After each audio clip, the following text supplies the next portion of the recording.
आता आपल्या आवडत्या मालिकेचे संपूर्ण भाग मालिका प्रसारित झाल्यानंतर लगेचच पाहू शकता फक्त सन नेक्स्ट वर. भारतातील प्रेक्षकांसाठी मोफत सेवा.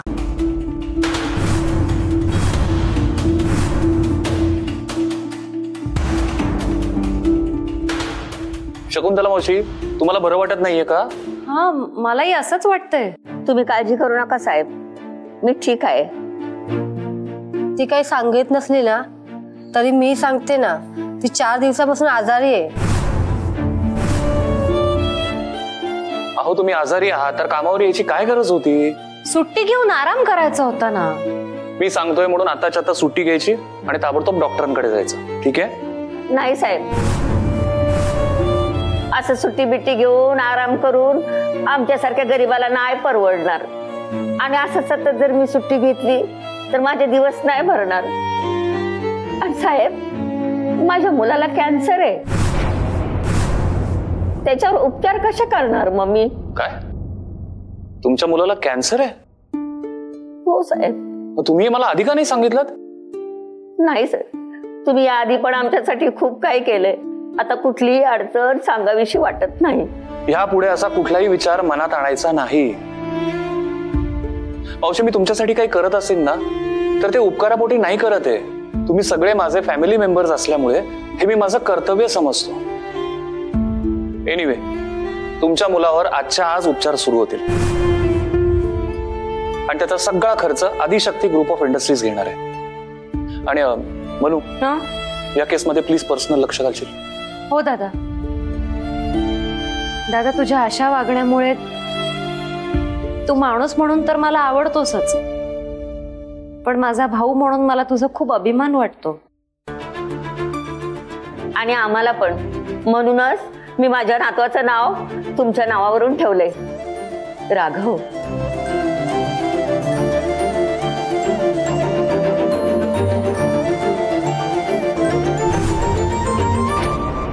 तुमच्या मैत्री मॅडम सध्या ना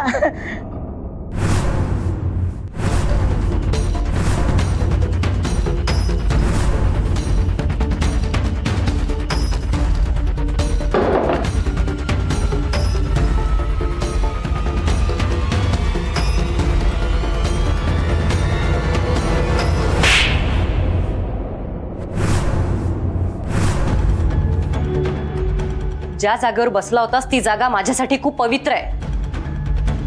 त्या जागेवर तुझी बसायची पात्रता नाहीये.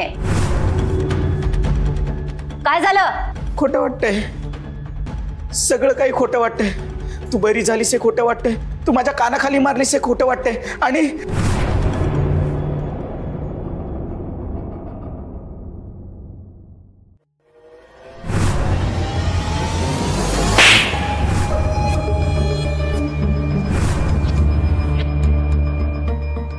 आता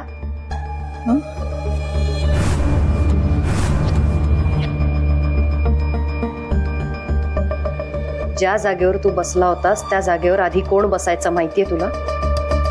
या कंपनीचा मालक, ज्याने ही कंपनी उभी केली आहे. का? कारण ज्यांच्यामुळे ही कंपनी उभी आहे त्या लोकांची बोलता यावं, त्यांना काय हवं नको ते बघता यावं, त्यांच्या सुखदुःखात सामील होता यावं म्हणून.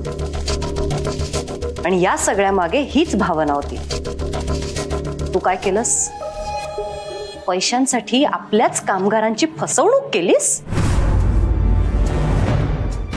त्यांच्याकडून बेकायदेशीरपणे पैसे घेऊन त्यांनाच नोकरीची भीक मागायला लावलीस. माझ्याच कंपनीमध्ये माझ्याच कामगारांसोबत असं वागताना लाज नाही वाटली तुला? वाटते ना, लाज वाटते, पण ॲज अ कार्यकर्ता म्हणून मला असं वाटतं. आता या क्षणी तुला लाज वाटण्याव्यतिरिक्त काहीच वाटतं कामा नये. आता जर तोंड उघडलंस तर असा आवाज काढीन की ॲज अ कार्यकर्ता तुला स्वतःच्या तोंडाने जेवता येणार नाही.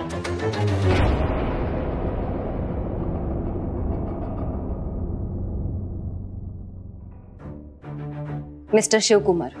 Yes ma'am. दादा असताना तुम्हीच त्याचे राईट हँड होतात, बरोबर ना? हो मॅम. दादा कशा पद्धतीने कंपनी चालवत होता हे तुमच्यापेक्षा जास्त चांगलं कुणालाच माहित नसणार. हो मॅम. म्हणूनच यापुढे आदिशक्ती ग्रुप ऑफ इंडस्ट्रीजचं सगळं काम तुम्ही बघणार आहात. हा? आवाज करायचा नाही. ही फक्त सुरुवात आहे, अजून बरेच झटके बसायचे. यापुढे आपल्या कंपनीत कुठल्याही प्रकारच्या भ्रष्टाचाराला थारा असणार नाही. कुठल्याही प्रकारचे चुकीचे व्यवहार होणार नाही. ज्यांची आर्थिक फसवणूक झालेली आहे त्यांचे पैसे परत केले जातील आणि त्यांना कामावर घेतलं जाईल.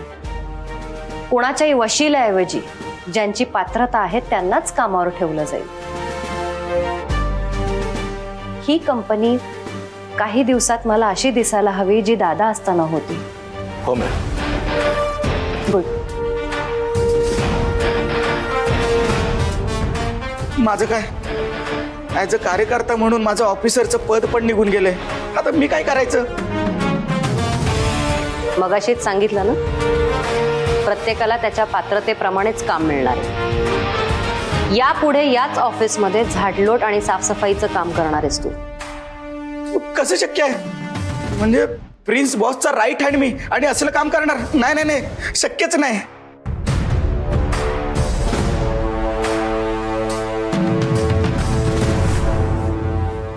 तुमचं काम झालेलं आहे. आजपासून तुम्ही पुन्हा जॉईन होऊ शकता.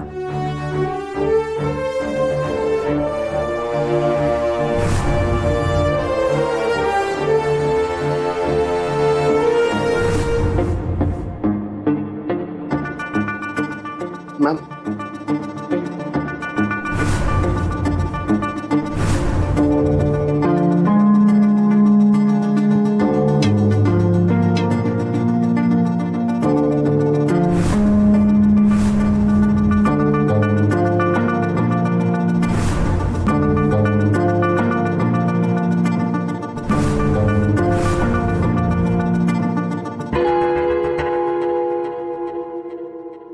काय चाललंय? मी विचारलं काय चाललंय? ते रिलॅक्सेशन.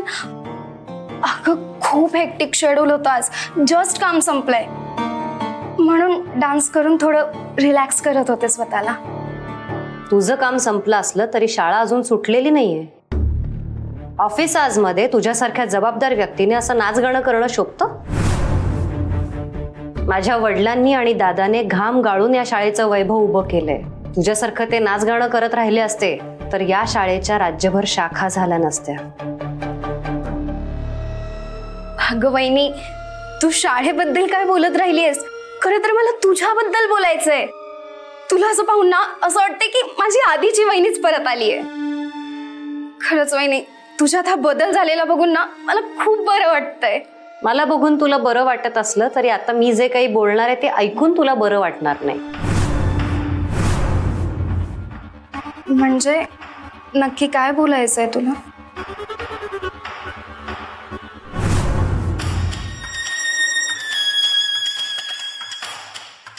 साइन कर. कसले पेपर्स आहेत हे? एज्युकेशन सिस्टम मध्ये एवढ्या टॉपच्या पोस्टला असून तुला हे कसले पेपर्स आहेत हे जर वाचता येत नसेल तर अवघड आहे ना. खरं तर यावरूनच तुला पात्रता कळायला हवी ना.